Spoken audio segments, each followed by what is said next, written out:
하나님 말씀은 마태복음 27장 45절로 56절 말씀입니다. 마태복음 27장 45절로 56절 말씀을 함께 읽겠습니다. 제 6시로부터 온 땅에 어둠이 임하여 제 9시까지 계속되더니 제 9시쯤에 예수께서 크게 소리 질러 이르시되 엘리 엘리 라마 사박다니 하시니 이는 곧 나의 하나님 나의 하나님 어찌하여 나를 버리셨나이까 하는 뜻이라.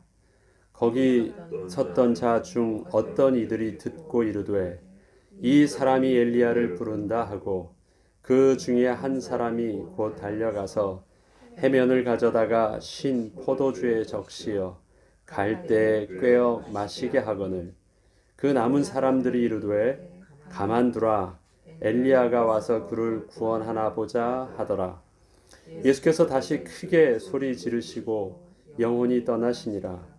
이에 성소 휘장이 위로부터 아래까지 찢어져 둘이 되고 땅이 진동하며 바위가 터지고 무덤들이 열리며 자던 성도의 몸이 많이 일어나되 예수의 부활 후에 그들이 무덤에서 나와서 거룩한 성에 들어가 많은 사람에게 보이니라. 백부장과 및 함께 예수를 지키던 자들이 지진과 그 일어난 일들을 보고 심히 두려워하여 이르되 이는 진실로 하나님의 아들이었도다 하더라. 예수를 섬기며 갈릴리에서부터 따라온 많은 여자가 거기 있어 멀리서 바라보고 있으니 그 중에는 막달라 마리아와 또 야고보와 요셉의 어머니 마리아와 또 세베대의 아들들의 어머니도 있더라. 아멘.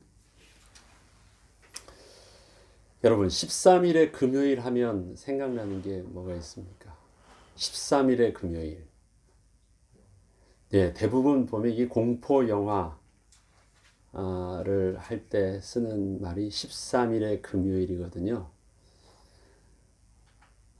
그래서 모든 세상 사람들도 13일의 금요일 하면 굉장히 운이 없고 안 좋고 그 다음에 귀신들이 이제 막 날뛰는 날로 생각합니다. 그래서 13일의 금요일 하면 굉장히 두렵고 그날 밤에 뭔가 일어나는 아주 무시무시한 날로 여겨지는 그 날을 13일의 금요일로 표현합니다.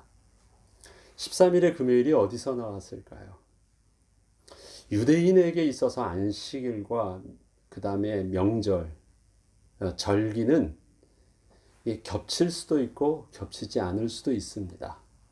음력 달을 기준으로 해서 날짜를 하면 6월절과 예를 들자면 6월절의 날이 계속해서 정기적으로 진행되고 있는 안식일과 맞지 않을 수도 있고 또 그것이 우연히 맞을 수도 있습니다. 지금 우리가 부활절을 지킬 때는 그렇게 정확한 음력의 날짜를 하지 아니하고 그냥 몇째 주, 4월 몇째 주 해서 음력을 기준으로 했지만 주로 이 뭐랄까요, 주 몇째 주를 하기 때문에 음력의 달과 정확하게 맞지는 않습니다. 그래서 딱 그 주일을 그 부활 주일로 지키기 때문에 정확한 날짜는 맞지 않습니다. 그러나 유대인들은 6월절은 정확한 날짜를 지킵니다. 그래서 그 날짜와 안식일이 같이 어울려지지 않죠. 6월절은 무교절과 더불어 8일 동안 일어나는 일이기 때문에 안식일이 2번이 그 안에 들어가게 됩니다. 근데 예수님께서 죽으시던 그 기간의 6월절은 안식일과 그 다음에 6월절 절기가 겹치는 날이었어요. 그래서 안식일의 의미도 우리가 그 당시의 분위기를 이해하기 위해서는 그들의 행동들이 안식일이라는 개념과 6월절이라는 개념을 같이 하고 있음을 우리는 알아야 됩니다. 안식일과 6월절이 겹쳐져 있다면요. 6월절의 시작이 아비벌 14일이거든요.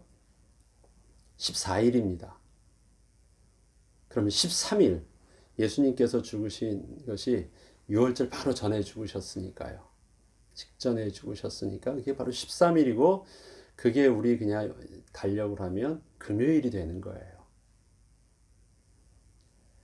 13일의 금요일 날 그러면 어떤 일이 일어난 것입니까?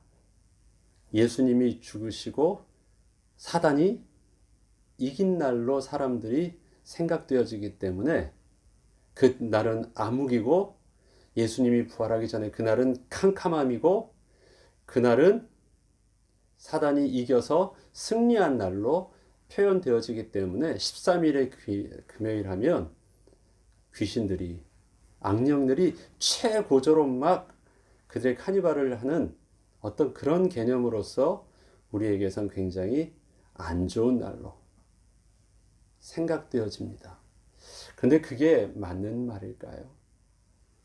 과연 13일의 금요일이 그렇게 어두운 날이고 예수님이 부활하시기 전에 캄캄한 어떤 죽음의 권세 속에서 캄캄하게 있는 그런 날일까요?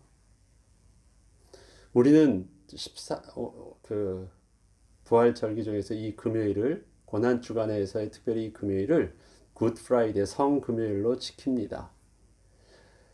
표현은 굿 프라이데이인데 굿인데 우리는 그날은 굿하면 안 되는 굉장히 긴장감과 그 다음 예수님의 죽음의 그 엄숙함과 뭔가 굉장히 이 분위기는요 굉장히 다운되어져 있는 분위기로 우리는 이 성금요일을 지키려고 합니다. 여기서 우리는 좀 오해하지 않아서야 될 부분들이 오늘 본문에 명확하게 기록되고 있습니다. 오늘 그 부분들을 말씀을 통해서 우리는 보도록 하겠습니다. 예수님의 그 부활 이후에 일어났던 기적이 있나요? 예수님의 부활 이후에는 기적이 일어난 것이 없습니다.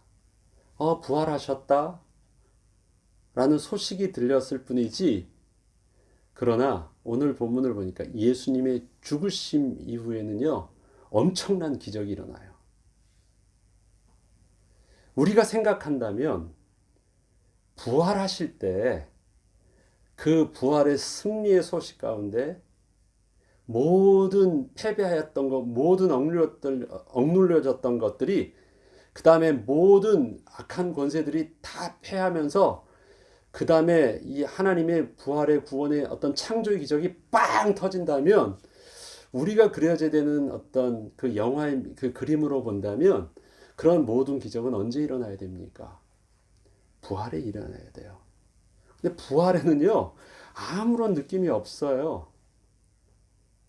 그냥 여인들이 가서 그냥 빈 부대만 봤을 거예요. 요란하지도 않아요. 제자들도 신기하다고 말했지 그것 자체 부활하신 것은요 예수님이 그렇게 말씀은 계속해서 미리 예언도 하셨지만 부활 이후에 일어나는 우리가 생각하고 있는 정말 부활절하면 예수 부활하셨다고 막 힘차게 찬송하면서 온 세상에 떠들어야 될 것 같은 그날에는요 아무 일도 일어나지 않았어요. 여러분 생각해 보셨습니까? 너무 이상하지 않아요? 여러분 우리 부활절하면 예수 부활하셨네 하면서 할렐루야 하고 막 해야 될 것 같은데요. 정작 따져보면요. 성경은 그 부활에 대해서 기뻐 외치거나 어떤 그런 부분들이 나오질 않아요. 진짜 그 기적과 그 요란함과 그 어떤 승리의 소식은 언제 일어나고 있습니까? 예수님이 죽으실 때 일어나고 있어요. 예수님이 죽으실 때 땅이 진동하고 하늘이 검해지고 막 이 바위가 터지고 성소의 휘장이 위에서부터 아래로 찢어지고 잠자는 자들이 그때 부활하고 막 이게 다 언제 일어나요? 예수님이 죽으실 때 일어나요. 예수님이 죽으실 때는 사실 세상의 기준으로 본다면 13일의 금요일에 막 이제 사단이 이겼다라고 난리 쳐야 될 것 같은 그날인데 성경은요. 사단이 승리한 날로 사단이 모처럼 이젠 자기들이 이긴 것처럼 막 하면서 날뛰는 날로 기록하고 있지 않아요. 그때 하나님의 창조의 기적과 영광과 말세 때 보여줄 하나님의 나팔 불 때 일어날, 예수님께서 심판주로 오시고 이 땅에 재림주로 오실 때 일어날 말세 사건들을 모형으로 보여주고 있어요. 잠자는 자들이 생명이 부활로 일어나는 것들을 모형으로 보여주고 있어요. 실질적으로 죽은 자들이, 잠자는 자들이 일어났다라는 것이 나오잖아요. 언제요? 예수님이 죽으실 때요. 우리는 이걸 가만히 생각하지 않고 있어서 그런가 보다 하고 부활의 어떤 대단한 것만 우리는 계속해서 바라보고 있기 때문에요. 이 본문을 읽으면 이게 뭐지 하고요. 좀 잘 이해 안 되는 분위기로 그냥 후딱 지나가 버리곤 합니다. 오늘 본문의 내용들이요. 그리고 뭔가 부활절. 오늘은 좀 얌전히 있다가 부활절 하는데 부활절의 분위기를 성경에 맞춰서 기뻐하려고 보니까요. 성경은 부활절의 분위기가 없어요. 우리 그때 뭐 해야 되죠? 부활절 주일날 뭘 해야 되죠? 없어요. 그래서 정확하게 이 비밀들을 알아야 됩니다. 예수를 죽은 자 가운데 살리신 하나님의 창조의 능력이 우리를 구원하실 수 있어요? 말이 좀 그런가요? 부활의 능력이 우리 죄와 저주와 사망의 권세에 잡혀있는 우리를 구원하실 수 있나요? 없습니다. 부활의 능력이요. 죽은 자를 살리시는 하나님의 창조의 능력도 우리의 죄와 저주에 빠져있는 우리를 구원하실 수 없습니다. 우리의 죄와 저주의 문제는 그 다음에 우리가 죄의 종노릇하고 사단에 잡혀있다고 말하는 그 문제는 사단의 힘이 예수님의 힘보다 더 세기 때문에, 하나님의 힘보다 더 세기 때문에 잡혀있는 게 아니에요. 그래서 더 센 하나님의 능력으로 우리를 건져내 주시는 것이 구원이 아니잖아요. 구원은 뭐죠? 공의의 법적인 죄사함을 받는 것입니다. 우리가 종노릇한다라는 것, 사단의 종노릇한다는 것은 사단의 힘에 눌려 있는 것이 아니라 죄, 법적인 정죄함 때문에, 죄의 권세 때문에 우리는 잡혀 있는 것이에요. 이건 능력의 문제가 아니라 법의 문제입니다. 법, 공의의 문제예요. 그러면 어떻게 해야 돼요? 능력으로 사단에서 얌막 가, 이젠 내 힘으로 할 거야. 그래서 이길 수 있나요? 사단이 우리의 죽음을 잡고 있는 것입니까? 죽음은 하나님의 손에 있어요. 사단이 우리 죽음의 권세를 잡고 있는 것이 아닙니다. 그래서 죽음을 이기신 부활의 능력이 우리 그 죽을 몸도 확 건져주셔서 우리가 구원받은 게 아니에요. 사단이 우리를 주인 왕노릇 할 수 있는 이유는 무엇입니까? 하나님께 말씀을 거부한 죄 때문에 그 정죄함을 가지고 우리의 주인 노릇하는 것입니다. 하나님을 떠난 우리. 우리가 뭐예요? 죄인이에요. 경찰이 무서워 보여요. 누가 무서워합니까? 죄진 자가 무서워 보이는 거예요. 경찰의 군복과 경찰의 총이 무서운 게 아니잖아요. 아무리 약한 자라 할지라도요. 그는 아무것도 안 돼요. 그 사람은 나를 건드리지 못해요. 내가 뭐가 없다면, 죄가 없다면 건드리지 못해요. 이건 죄의 문제예요. 법의 문제입니다. 법. 부활하셨다라는 그 능력이 우리를 구원하시는 것이 아니라 죽으심으로 그것이 대속하셨다라는 법적인 우리의 리뎀션 됐다라는 사실들이 우리 구원이에요. 이해되시죠? 하나님의 능력이시라도 우리를 구원할 수 없는 것. 능력이 우리의 공의를 만족시키지 못하시기 때문에 그래요. 하나님의 공의를 만족하기 위해서는 어떻게 돼요? 우리 죄에 대해서 대속이 필요한 거예요.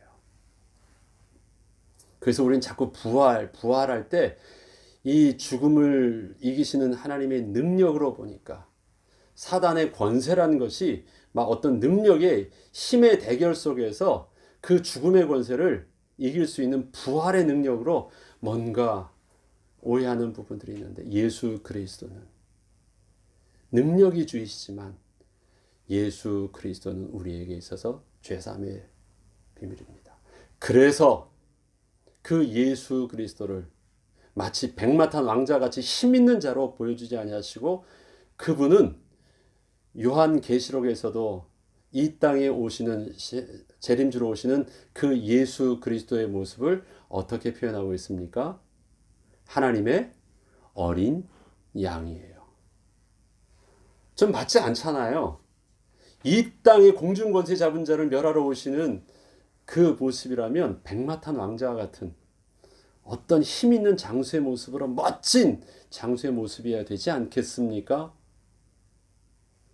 호산나 다윗의 자손이 하면서 들어가는 예루살렘을 입성하는 이 땅의 구원자의 모습이라면 뭔가 그 구원자의 다운 어떤 힘있고 대장다움이 보여되지 않겠습니까? 그런데요, 이 땅에 오실 재림주는 어떤 분이시래요? 하나님의 어린 양이에요. 양도 어린 양. 힘이 아닙니다. 왜? 그 어린 양이 바로 속죄 제물이라는 의미 때문에 그렇잖아요. 속죄 제물. 그것이 우리를 힘있게 하고 소망 있게 하고 하나님 앞에 담대히 서게 하는 비밀이기 때문에 그렇습니다. 사단이 예수 그리스도를 두려워하는 이유는 뭐입니까? 예수 그리스도가 속죄 제물 되시기 때문인 것입니다.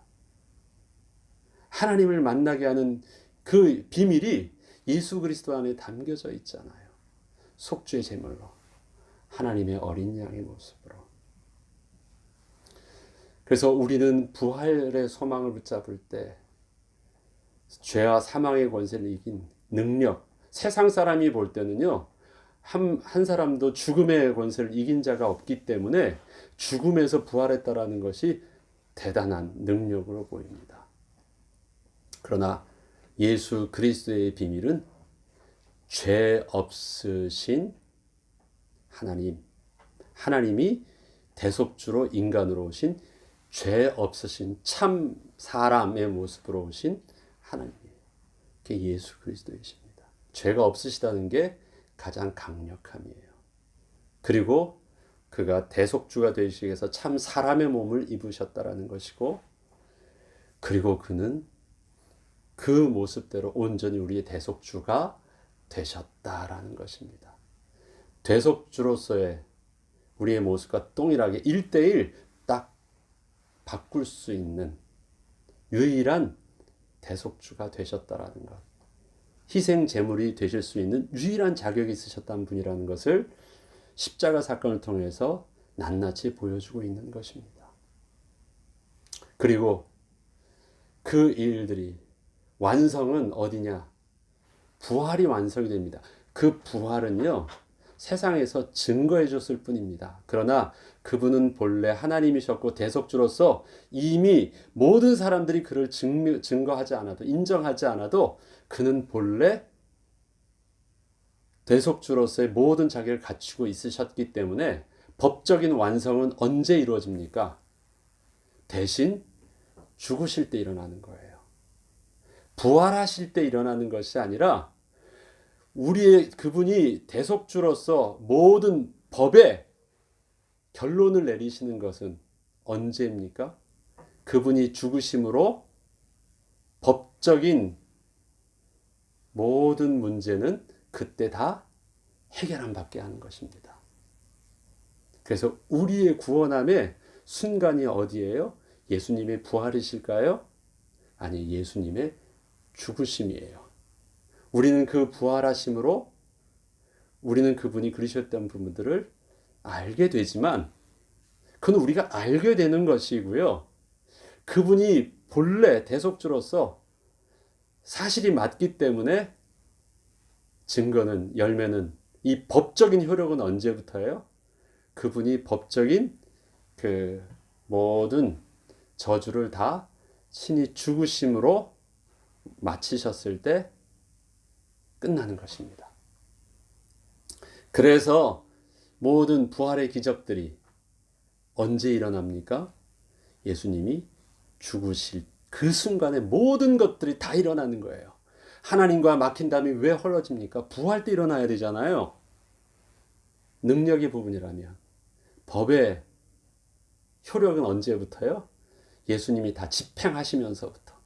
그래서 하나님과 막힌 담도 그때 하시는 거고요. 잠자는 자들이 일어나는 생명의 부활의 모습도 바로 그때 일어나는 것이고요. 그러면 그때 사단이 이겼다고 승리할까요? 아니에요. 그때가 바로 사단이 어떻게 해요? 가장 꼼짝도 못하고 완전히 패배함이 선언되는 시간이 바로 이 시간인 거예요. 세상은 그때를 13일의 금요일에 가지고 이때가 바로 캄캄함의 시간이라고 해서 막 일어나는 것처럼 보이지만 이 땅이 바로 그때가 사단에게 있어서 완전 정복되어지는, 그래서 아무것도 할 수 없는 침묵의 시간이 바로 그때입니다. 예수님의 십자가상에서 하셨던 말씀을 가상칠언이라고 하죠. 십자가상에서 7가지 말씀이라고 말합니다. 마태, 마가, 누가, 요한은 그들이 듣거나 아니면은 누구에게 전해 들었거나 보았던 일들에 대해서 나름대로 몇 마디씩 이렇게 하고 있습니다. 가장 잘 그 예수님의 말씀을 제대로 듣고 자기가 듣고 가장 많이 표현하고 적은 자가 누구이죠? 사도 요한입니다. 왜냐? 사도 요한은 예수님의 그 십자가 바로 밑에서 예수님과 대화한 자였기 때문에 그렇습니다. 그리고 사도 요한이 들었던 말씀은 굉장히 개인적인 언어였기 때문에 작은 소리로 멀리서 두려워서 멀리서 보고 있던 사람은 들을 수 없었던 대화 내용들을 들었습니다.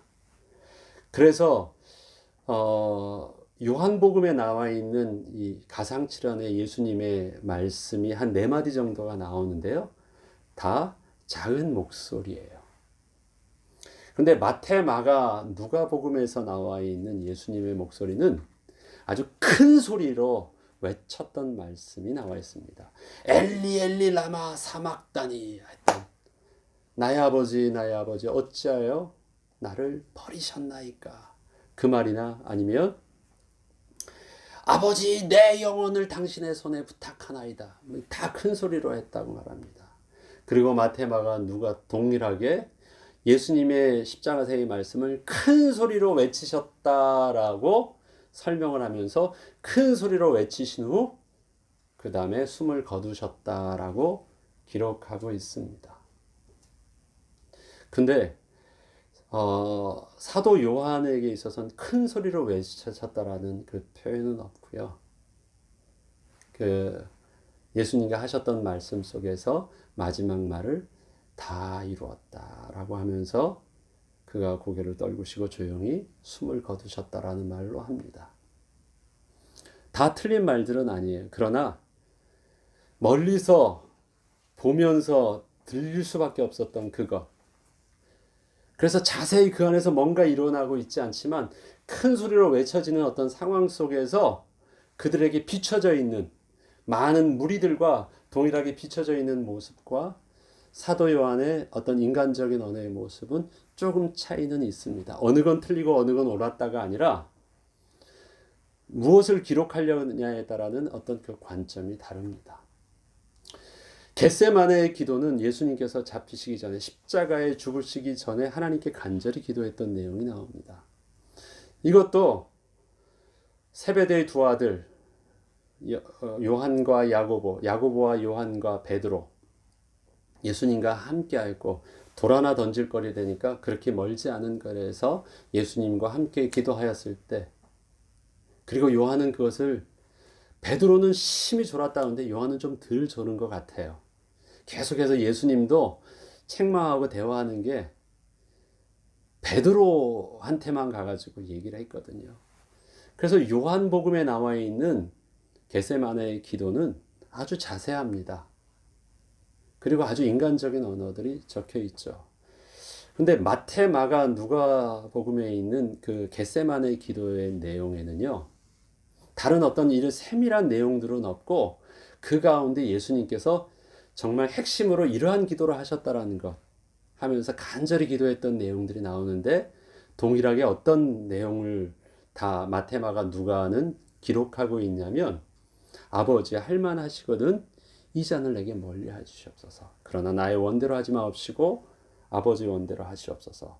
그 기도를 계속했다라는 내용을 기록하고 있고요. 그 다음에 또 하나 기록하고 있는 것이, 함께 기도하고 있던 죄송합니다. 제자들이 그 속에서 졸고 있을 때 몇 번 가셔서 시험에 들지 않도록 깨어 기도하라는 말씀을 계속하셨대요. 그것을 겟세마네 기도의 핵심으로 표현하고 있습니다. 예수님 입장에서는 시험에 들지 않도록 아버지께 계속 간절히 기도했던 것, 너희들도 마음의 원이로도 육신이 약하니까 시험에 들지 않도록 기도하라는 것. 그렇게 기도하고 있고요. 또 마태, 마가, 누가복음에서만 표현하고 있는 게 바로 오늘 마태복음 오늘 읽었었던 부분에 엘리 엘리 라마 사박다니 이것입니다. 큰 소리로 외쳐서 했었던 것. 나의 하나님 어찌하여 나를 버리셨나이까. 이것을 큰 소리로 외쳤다라고 합니다. 거룩하신 예수님이요. 또 누가복음에서는 내 영혼을 아버지 손에 부탁하셨나이다 라고 말합니다. 마태, 마가복음은 큰 소리로 어찌하여 나를 버리셨나이까 라는 말을 하고요. 그 다음에 뭔가를 하고 있는데 잘 들리지 않았지만 나중에 무슨 말인지 모르지만 한 번 더 큰 소리로 외치신 후에 숨을 거두셨다라고 하는데, 거기에 이제 누가복음은 큰 소리로 한 번 더 외친 내용들을 내 영혼을 아버지 손에 부탁하나이다, 이 두 마디였음을 또 이렇게 기록하고 있습니다. 그런데 이 큰 소리로 외치는 이 모습들을 보면요, 그것을 사람들이 들었을 때 사람들은 그 예수님의 외치는 소리를 통해서 아, 예수님이 정말 그리스도가 맞구나, 와, 경외함과 그분에 대한 하나님의 아들 되심의 존경함과 그런 어떤 거룩함을 느끼지 못했어요. 야, 역시 한 인간의 무기력하게 그 똑같이 십자가에 못 박혔을 때 당할 수 있는 그 고통의 모습이 그 예수님을 통해서도 똑같이 나오는 것을 들었을 뿐이에요. 야, 예수가 아프다고 소리 지르네. 그래서 엘리 엘리 하는 거 보니까 엘리야를 찾는갑다. 엘리야를 왜 찾을까요? 엘리야는 능력의 또 선지자였으니까 그 엘리야에게 자기 힘든 거를 뭔가 도움을 구하는 거 아닌가? 또 가만 보니까 누가 막 목마르다고 해서 멀리서 보니까 그 잎사귀에 우슬초에 이렇게 해서 그 입에다 갖다 대는 걸 보니까 뭔가 목이 마르다고 막 고통스럽게 외치는 것 같다라고 얘기해요. 그냥 십자가에서 한 인간이 무기력하게 고통스럽게 죽어가는 모습들을 많은 사람들이 목격하고 있었습니다. 이 두 마디를 통해서. 그런데 마태와 마가복음은요, 누가복음, 이 세 복음은 그러한 예수님의 모습을 기록하고 있어요. 우리가 예수님을 존경하고 그리스도의 모습이라면 좀 더 고상한 예수님의 우리를 위해서 십자가에 죽으시는 그 십자가의 온전한 의미를, 예수님의 그리스도다운 모습으로 우리를 위해서 정말 그렇게 묵묵히 죽어가시고 있구나라는 것을 표현해 줘야 되는 거 아닙니까? 또 복음서라 그러면 예수 그리스도에 대한 모습을 그 증거하려고 쓰고 있는 것이 사복음서인데, 그런데요, 예수님의 십자가에서의 그 가상칠언을 할 때 십자가에서의 그 예수님의 모습을요, 마태, 마가, 누가복음은 이것밖에 기록할 게 없어요. 그리고 이것을요, 좀 안 좋은 거라면 기록을 안 했을 텐데 이것을 통해서 예수님의 십자가에서 모습을 기록하고 있습니다. 그것을 듣는 사람들의 모습, 사람들의 반응은 뭐예요? 거룩하신 우리를 위해서 대신 죽으신 어떤 그리스도의 위대함과 거룩하심과 경외함의 모습을 느낄 것을 듣지 않고요. 무기력한 인간의 모습을 듣고 있잖아요. 왜 이걸 기록했을까요? 정말 인간의 모습 다거든요. 그리고 앞서 말씀드렸듯이 똑같이 마태, 마가, 누가복음에서 말하고 있는 예수님의 겟세마네 기도도 무엇입니까? 시험에 들지 않도록 기도해라. 할 수 있거든 이 잔을 내게 멀리 하시옵소서. 그러나 나의 원대로 마시고 아버지의 원대로 마시옵소서. 지난 시간에 제가 말씀드렸죠. 죽음은 뭐냐면 영혼과 육이 분리되는 것입니다. 영혼과 육이 컨트롤할 수 없는 분리되는 순간이 바로 고통의 순간이에요. 죽음을 앞에 둔 고통의 순간입니다.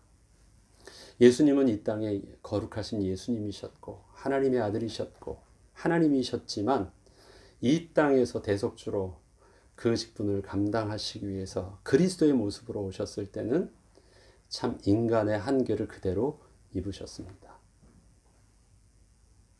그러하기에 그분에게 있어서는 아픔도 슬픔도 두려움도 고통도 다 인간의 모습과 똑같은 모습으로 제한받으신 것입니다. 그리고 그 제한받으시는 그 분이 친히 그리스도의 사역을 감당하시기 위해서는 하나님의 도우심, 성령 하나님의 보호하심과 도우심이 절대 필요했습니다. 그래서 그분은 이 땅에서 늘 하나님께 기도하면서 그의 도우심을 구하였습니다.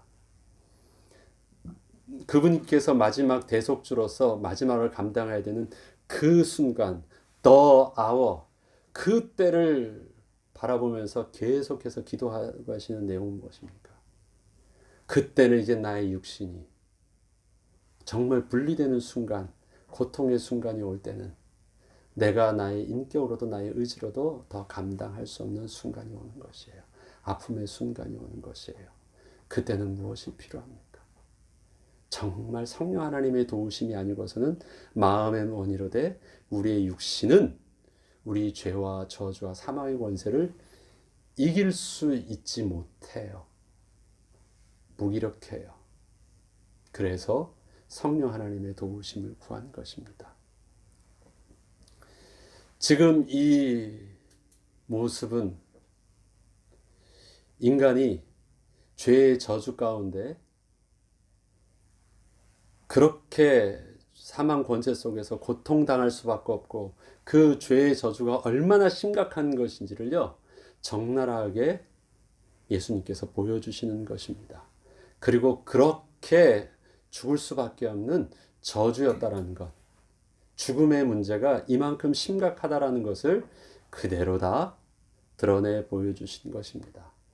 대속주로서 예외 없으신 육신의 저주의 모습을 그대로 다 당하신 것입니다. 끝까지 네가 하나님의 아들이거든 너 자신을 구원해보고 내려오라 말할지라도 하나님의 아들이셨지만 이 땅에 하나님의 어린 양의 속죄 제물로 우리는 왔기 때문에 그대로 속죄 제물이 될 수 있도록 그대로 당한 모습이셨습니다. 그래서 그분이 속죄의 제물로서 100% 자격이 있으셨던 분임을, 그래서 우리의 죄된 우리의 몸을 대속할 수 있었던, 대속하셨다라는 증거를 그분의 고통하심을 통해서 우리는 다 볼 수 있는 것입니다. 그리고 능히 고통스러운 그 육신의 연약함을 그대로 다 말씀하셨지만 내려오지 않으셨고 죽으시기까지 끝까지 그 속에서 지켰습니다. 멀리서 듣는 목소리는 인간의 절규였지만 요한은 다른 표현을 하죠. 요한은 예수님의 겟세마네 기도도 당신의 이 십자가의 이 부분을 말하지 않고요. 바로 남아있는 저들을, 그 다음에 대화를 통해서도 보면요. 예수님의 어머니와는 여자여 보소서 아들이네이다. 보라 내 어머니라 내가 목마르다 다 이루었도다 라는 말씀을 통해서 좀 다른 표현을 쓰시는데 예수님은 그렇게 겟세마네 기도에서 당신의 기도보다 남아있는 제자들과 남겨진 하나님의 백성들을 위한 기도, 그 다음에 십자가상에서도 잔잔한 목소리 속에서는, 큰 목소리로 모든 사람이 들을 때는 내가 대속주로서 그렇게 한다라는 그 부분들을 정확하게 표현하였지만, 그의 개인의 온전한 인격 속에서의 모습은요, 하나님 말씀에 묵묵히 순종하면서 다 감당한 모습으로 나옵니다. 어떻게 이것이 가능했을까요? 제자들은 예수님께서 간절히 기도했던, 다른 제자들은 간절히 기도했던 모습으로 나오지만, 요한복음에서 예수님께서 강조하셨던 부분들은, 제자들에게 강조하셨던 부분들은 뭐였습니까? 성령 하나님의 비밀이었어요. 성령 하나님.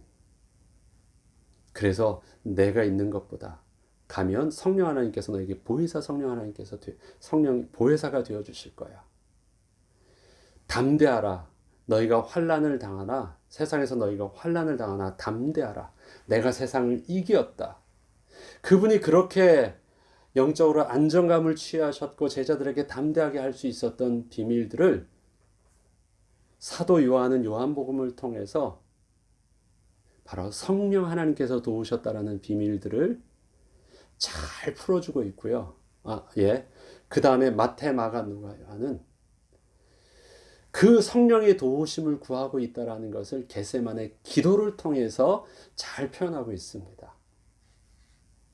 둘 다 핵심은 어디 있냐면 예수님이 스스로 하신 것이 아니라 성령의 도우심을 구하심으로 성령께서 십자가에서 능히 그 사역을, 그리스도의 사역을 잘 감당할 수 있도록 도우셨다라는 부분들을 표현하고 있고요. 다른 방식으로 보여주고 있는 것이고, 그 다음에 십자가에서 일어나고 있는 그 모습도 분명하게 겉으로 보면 한 인간의 무기력한 죽음처럼 보이지만, 그 죽음이 바로 십자가에서 우리가 당해야 되는 저주의 죽음이요. 그 다음에 그렇게 그분이 우리의 죄를 위해서 친히 온전히 다 담당하신 속죄의 제물로서의 온전한 저주의 죽음임을 그대로 거부하지 아니하시고 그대로 다 받으셨다라는 것을 온전히 증거하고 있습니다. 그리고 이 일 후에 마태복음에서는 사실은 그 앞에 예수님의 죽으심을 그렇게 보여주신 이유가 무엇입니까? 속죄의 제물로서 100% 잘 감당하셨기 때문에 법적인 우리의 해방이 다 되고 났을 때 일어나는 사건이 나오는 것이 바로 51절부터 나와 있는 것입니다. 이에 성소 휘장이 위로부터 아래까지 찢어져 둘이 되고 땅이 진동하며 바위가 터지고 무덤들이 열리며 자던 성도의 몸이 많이 일어나다. 자던 성도의 몸이 언제 일어났습니까? 부활 후에 일어났나요? 아니에요. 그 순간에 일어난 거예요. 예수님께서 이 땅에 재림주로 오실 때, 심판주로 오실 때, 우린 요한계시록에 잠자는 자들이 생명의 부활로, 그 다음에 악한 자들은 이제 심판의 부활로 일어난다는 모습이 나옵니다. 바로 지금 이 모습이 보면요, 열리던 자던 성도의 몸이 많이 일어나되 예수의 부활 후에 그들이 무덤에서 나와서 거룩한 성에 들어가 많은 사람이 보이니라.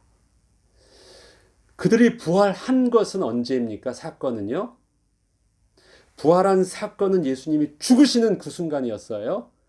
그렇지만 그들이 거룩한 성으로 들어가서 영광스럽게 하는 것은 예수님의 부활하신 후에 예수님과 더불어 함께 하였다라고 합니다. 거룩한 성. 그래서 우리는 이 모습을 통해서 장차 우리에게 있을 재림주로 오실 그때 하나님께서 이 땅을 심판하시고 우리가 잠자는 자들의 생명이 부활하였을 때 우리가 예수 그리스도의 하나님의 어린 양 되신 그 예수 그리스도와 함께 거룩한 성으로 함께 가서 찬양하는, 영광의 하나님을 찬양하는 그 모습을 그림으로, 예표로 보여주는 사건을 보게 하셨습니다. 부활 이후가 아닙니다. 죽음 이후입니다. 그렇다면 우리에게 굿 프라이데이는 어떻게 맞이해야 되고 굿 프라이데이는 어떻게 우리가 함께 모여서 기도하면서 우리가 이 날을 기념해야 될까요? 오늘 저녁에 우리가 또 굿 프라이데이 행사를 합니다. 그때 우리의 모임 속에서 영광스러운 그 주님의 죽으심 속에서 우리가 회복해야 될 기쁨과 감사와 우리의 사명과 우리의 기도의 제목들, 우리의 그런 어떤 영적인 하나님 주시는 축복의 비밀들을 또 우리 저녁에 또 성금요일 예배를 통해서 함께 누리길 바랍니다. 오늘의 말씀을 통해서 예수 그리스도의 십자가의 죽으심, 그 죽으심의 비밀, 오늘이 마지막 주님이 죽으시는 그날입니다. 마지막으로 그 죽으심의 비밀들을 우리가 붙잡고 예수님의 죽으심의 모습을 통해서 우리의 죄와 저주의 우리의 모습을 또 낱낱이 더 확실하게 볼 수 있는 은혜가 있길 주의 이름으로 축원합니다. 주기도문으로 마치겠습니다.